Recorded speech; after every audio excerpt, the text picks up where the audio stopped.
La cité de l'Union africaine, précisément dans la grande salle des réunions du Conseil des ministres, c'est le cadre qui a abrité ce jeudi la cérémonie de signature de l'avenant numéro 5 à la Convention des collaborations relatives au développement d'un projet minier et d'un projet d'infrastructure en République démocratique du Congo.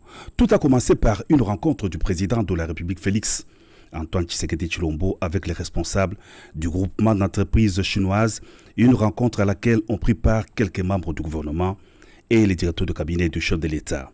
Est intervenu ensuite l'événement tant attendu, à savoir la signature devant le président de la République, tour à tour de l'avenant à la convention de collaboration par le représentant du groupement des entreprises chinoises et les vice-ministres des Finances, Mme Onej Sélé, et du budget Élysée Bokoumouana, représentant leur titulaire empêché, la ministre des Mines Antoinette Samba et le ministre des Infrastructures et Travaux publics Alexis Guizaro. Pour la petite histoire, le 22 avril 2008, l'État congolais avait conclu avec le groupe d'entreprises chinoises une convention de collaboration relative au développement d'un projet minier et des projets d'infrastructure à RDC, ultérieurement modifié et complété par 4 avenants.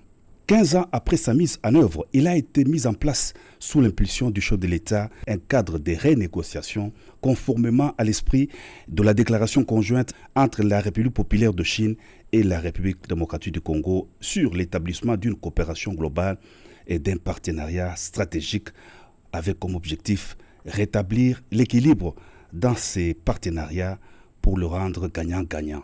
Parmi les points d'accord à la suite des renégociations, on note notamment le montant d'investissement pour les infrastructures en RDC de 7 milliards de dollars américains. Plusieurs personnalités ont assisté à la signature de l'avenant entre les membres du gouvernement et les groupements d'entreprises chinoises, parmi lesquels les ministres, l'inspecteur général des finances Jules Alinguete et quelques dirigeants d'entreprises. Merci bien.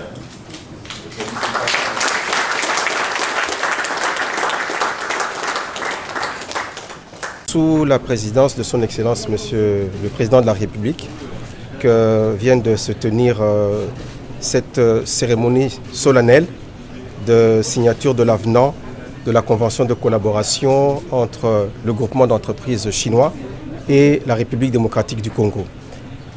Pour replacer les choses dans leur contexte, en 2008, la République démocratique du Congo avait effectivement signé cette convention de collaboration et à l'avènement à la magistrature suprême du président Félix Antoine Tshisekedi, il a plu à son Excellence que de revisiter cet accord afin que cette convention soit gagnant-gagnant. Il a souhaité que l'on puisse rééquilibrer les choses et aujourd'hui, au bout des négociations de quelques mois, nous avons abouti à cet avenant. Alors, quels sont les dividendes de la République démocratique du Congo dans cet avenant? C'est que, en termes de chiffres, cet accord pour le domaine des infrastructures, qui bénéficiait d'à peu près 3,2 milliards dollars, aujourd'hui, cet accord fait porter les dividendes de la République démocratique du Congo à peu près 7 milliards.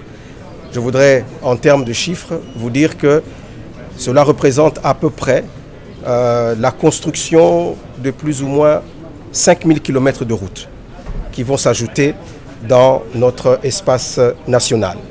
Ça, c'est une première dividende. La deuxième dividende, c'est une dividende économique.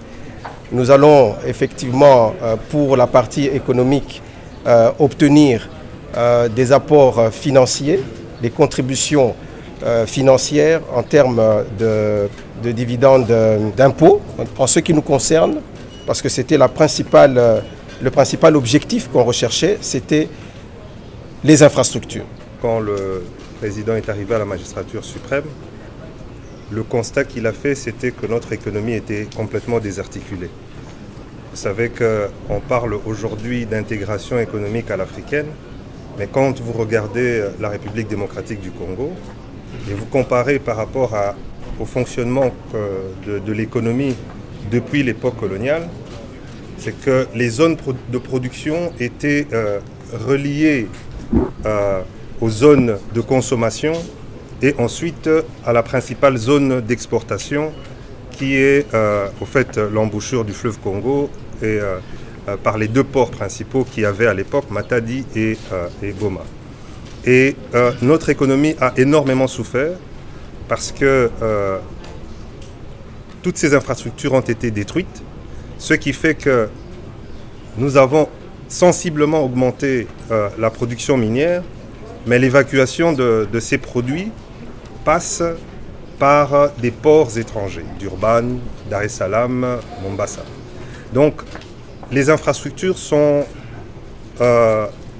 une clé pour le redéveloppement ou bien la relance économique de la RDC. Et en termes de chiffres, c'est l'équivalent de 324 millions de dollars par an pour les infrastructures, essentiellement routières. Ce sont des royalties supplémentaires pour la GECAMIN et pour l'État, équivalent de 24 millions de dollars chaque année.